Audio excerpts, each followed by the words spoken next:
आज पूरे देश के अंदर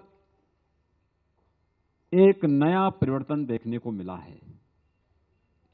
एक नया भारत, एक न्यू इंडिया के उस कॉन्सेप्ट को, जो लोगों के लिए एक सपना था, उस सपने को साकार किया है इस देश ने प्रधानमंत्री मोदी जी के नेतृत्व में। और किसान उसका केंद्र बिंदु है।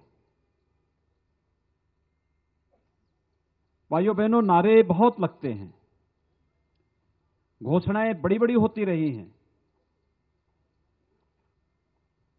पिछले 20-21 वर्षों से मैं स्वयं एक सांसद के रूप में मैंने जो अपना कार्यकाल देखा है और जो क्षेत्रों में मैं देखता था कि घोषणाएं होती थी, लेकिन उसकी हकीकत क्या होती थी यह भी किसी से छुपा हुआ नहीं था।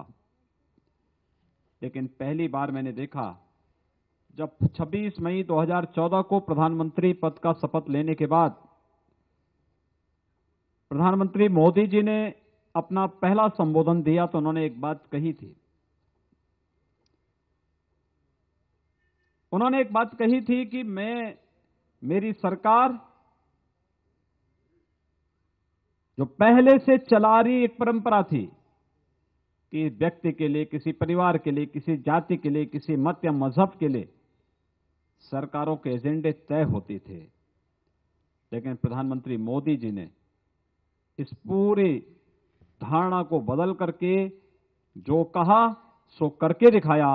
जब उन्होंने पहला भाषण दिया था तब उन्होंने कहा था कि मेरी सरकार इस देश के गांव, गरीब, किसान, नौजवान, महिलाएं और समाज के प्रत्येक तबके के लिए कार्य करेगी। और उसको उन्होंने विगत 57-58 महीनों के दौरान करके दिखाया है।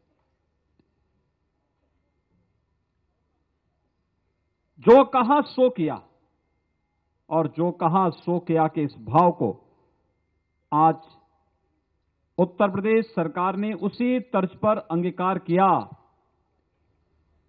और उसी का परिणाम है कि देश के अंदर शासन की योजनाओं का, केंद्र और प्रदेश सरकार की योजनाओं का सर्वाधिक लाभ आज के दिन पर कोई पा रहा है तो उत्तर प्रदेश का किसान पा रहा है।